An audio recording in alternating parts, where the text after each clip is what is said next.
এতিয়া নিশা 12 বাজি পাৰ হৈ গৈছে 12 বাজি পাৰ হৈ যোৱাৰ পিছতো যি ভোগেশ্বৰ বৰুৱা ক্ৰীড়া প্ৰকল্প এই ক্ৰীড়া প্ৰকল্প দেখিবলৈ পোৱা গৈছে অজস্ৰ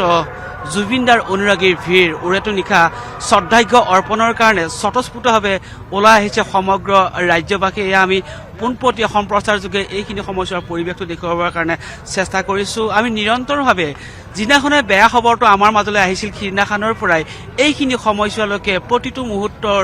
প্ৰতিটো খবৰ দিবৰ কাৰণে চেষ্টা কৰিছোঁ মৰমৰ শিল্পীগৰাকী যে আমাৰ মাজত নাই বা তেখেতৰ অবৰ্তমানত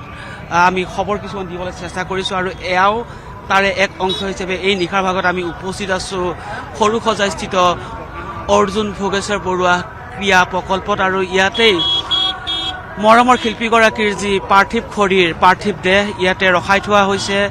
শ্ৰদ্ধাৰ্ঘ্য অৰ্পণৰ কাৰণে তেনে ক্ষেত্ৰত হেজাৰ বিজাৰ অজস্ৰ লোক ওলাই অহা দেখা পোৱা গৈছে সহযোগী আইনীয়ে দেখুৱাই আছে এয়া আমি দেখুৱাইছোঁ বাহিৰৰ পৰিৱেশটো আমি ভিতৰৰ পৰিৱেশটো আমাৰ সহযোগী সাংবাদিক কেইবাগৰাকী সাংবাদিক এইখিনি সময়ছোৱাত ভিতৰত আছে তেওঁলোকে দেখুৱাব ভিতৰৰ পৰিৱেশটো বা আমি সন্ধিয়াৰ পৰা দেখুৱাই আছোঁ ভিতৰৰ পৰিৱেশটো এতিয়া কিন্তু বাহিৰৰ পৰিৱেশটো আমি দেখুৱাইছোঁ ভিতৰত যেনেধৰণে হেজাৰ বিজাৰ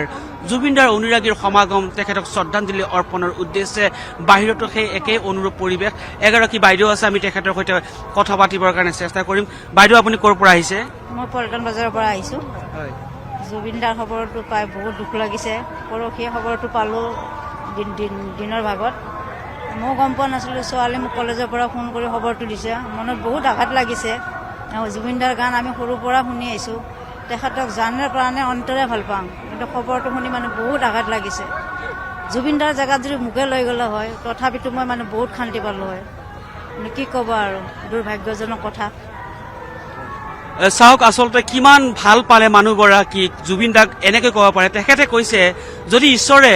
জুবিনদাক লৈ নগৈ মোক লৈ গ'লহেঁতেন ময়ে যেন সুখী হ'লোহেঁতেন তেখেতৰ ভাষ্য এইগৰাকী মহিলাৰ ভাষ্য চাওক কিমান ভাল পায় জুবিনদাক প্ৰতিগৰাকী অসমৰ মানুহে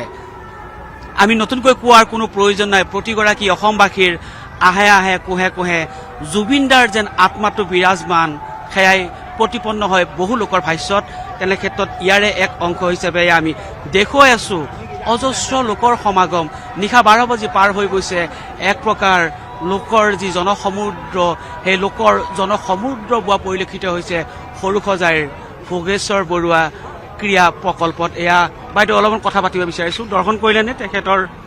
হয় হয়তো সুধিবলৈ ভাষা নাই এতিয়া মোৰ এনেকুৱা যেন লাগিছে হয়তো আপোনালোকৰ লাগিছে জুবিনদাৰ গান বাজি আছে এখন মঞ্চৰ প্ৰগ্ৰেম হৈ আছে তেওঁ যে আমাৰ মাজৰ পৰা আঁতৰি গৈছে তেনেকুৱা যেন লাগে নাই এই পৰিৱেশটো কাৰণ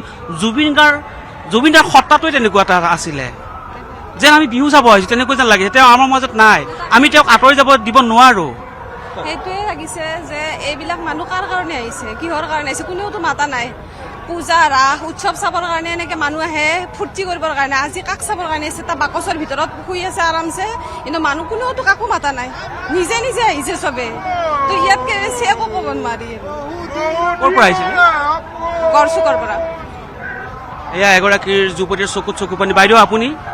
বহুত দুখ লাগিছিল নোৱাৰো আৰু পঢ়িব নোৱাৰো ক'বই নোৱাৰো ভাষা নাই আৰু ক'বলৈ আমি অকলতে হেৰাই পেলালো নহয় জানো তেখেতক তেওঁক নাভাবি আমি ভাবাই নাছিলোঁ আজি আনাৰ পিছতে যেনিবা অনুভৱটো আহিছে যে তেওঁ এনেকুৱা ইহৰ সংসাৰৰ পৰা গ'ল আমি তেওঁৰ আত্মাৰ চিৰশান্তি পাইছোঁ আকৌ আমাৰ মাজত আকৌ আহক আমাৰ মাজত আকৌ আহক তেওঁ জীয়াই আহক আকৌ আমি সেইটোৱে আশা কৰিছোঁ তেখেতৰ সৃষ্টিক আমি কেতিয়াও পাহৰিব নোৱাৰো তেওঁ অনবদ্য সৃষ্টি তেওঁৰ গানৰ এটা এটা গান আমাক বিৰাট ডাঙৰ অৱদান দি থৈ গ'ল তেওঁৰ কি নাছিল তেখেতৰ গীতত নহয় জানো টোকাৰী গীতৰ পৰা দেহ বিচাৰলৈকে নহয় জানো নাম প্ৰসংগৰ পৰা অসমীয়া বিহু গীতলৈকে সকলোতে তেওঁ অনবদ্য আমাক দি থৈ গ'ল আমি আৰু তেওঁৰ এয়া পাহৰিব নোৱাৰো আমি তেওঁক আমাৰ মাজত এনেকে গানৰ মাজেৰে জীয়াই ৰাখিব লাগিব নিশ্চয় আমি তেখেতৰ কালজয়ী সৃষ্টি গীতসমূহৰ মাজেৰে জীয়াই ৰাখিব লাগিব মই যদি সম্ভৱ হয় অলপ ওপৰৰ ফালে কেমেৰাটো দাঙি মই এইখিনি সময়ছোৱাৰ সমগ্ৰ পৰিৱেশটো সহযোগী আইনীলক দেখুৱাবৰ কাৰণে অনুৰোধ জনাইছোঁ কাৰণ এয়া হৈছে জুবিনদাৰ প্ৰতি প্ৰতিগৰাকী অসমবাসীৰ মৰম স্নেহ কাৰণ এইখিনি সময়ছোৱাত দেখিবলৈ পোৱা গৈছে অজস্ৰ লোকৰ ভিৰ কেৱল গুৱাহাটীৰ মানুহ বুলি নহয় সমগ্ৰ অসমৰ মানুহ আজি উবুৰি খাই পৰিছে সৰুসজাইৰ এই ক্ৰীড়া প্ৰকল্পত শদিয়াৰ পৰা ধুবুৰীলৈ অজস্ৰ লোকৰ সমাগম কাৰণ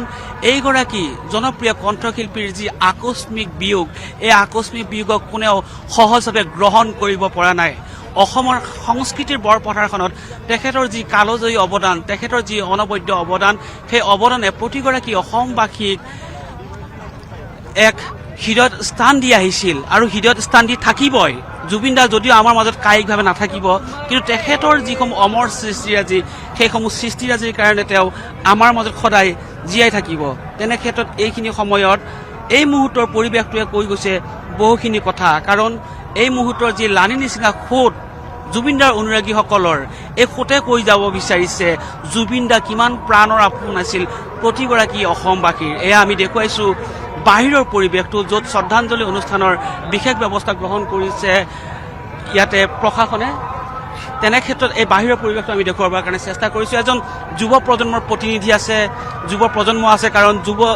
জুবিন দা কোৱা হৈছিল হাৰ্ট থ্ৰব যুৱ প্ৰজন্মৰ। তেনে ক্ষেত্ৰত এইজন যুৱকৰ সৈতে কথা পাতিম। ক'ৰ পৰা আহিছা? মই চাংচাৰিৰ পৰা আহিছোঁ। জুবিন দা আমাৰ মনত আছে, আমাৰ তেজত আছে। জুবিন দা মৰা নাই, আমাৰ দেহত আছে। আজি আহি পাইছোঁ, জুবিন দাৰ ভৰিখন স্পৰ্শ কৰিব নাই, কিন্তু সেই সৌভাগ্যটো মই পাইছোঁ। জুবিন দাক আমি হেৰুৱাইছোঁ, কিন্তু আমাৰ মনৰ দুখ। কিন্তু জুবিন দা আমাৰ কাৰণে বহুত কৰি গৈছে, কিন্তু জুবিন দা হেৰুৱাৰ বেদনা আমাৰো মনত আছে। কিন্তু জুবিন দা মৰা নাই, আমাৰ কাৰণে অমৰ হৈ আছে। জয় জুবিন দা! জয় জুবিন দা! নিশ্চয়কৈ জুবিন দা আমাৰ মাজত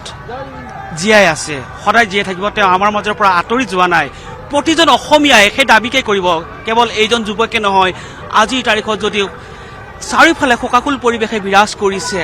চৌদিশে দেখিবলৈ পোৱা গৈছে একেই পৰিৱেশ। কেৱল তেখেতৰ জন্মস্থান সেই যোৰহাট চহৰখন বুলি নহয়, তেওঁৰ য'ত শিক্ষা গ্ৰহণ কৰিছিল প্ৰাথমিক বিদ্যালয়ত, সেই বৰাক উপত্যকাৰ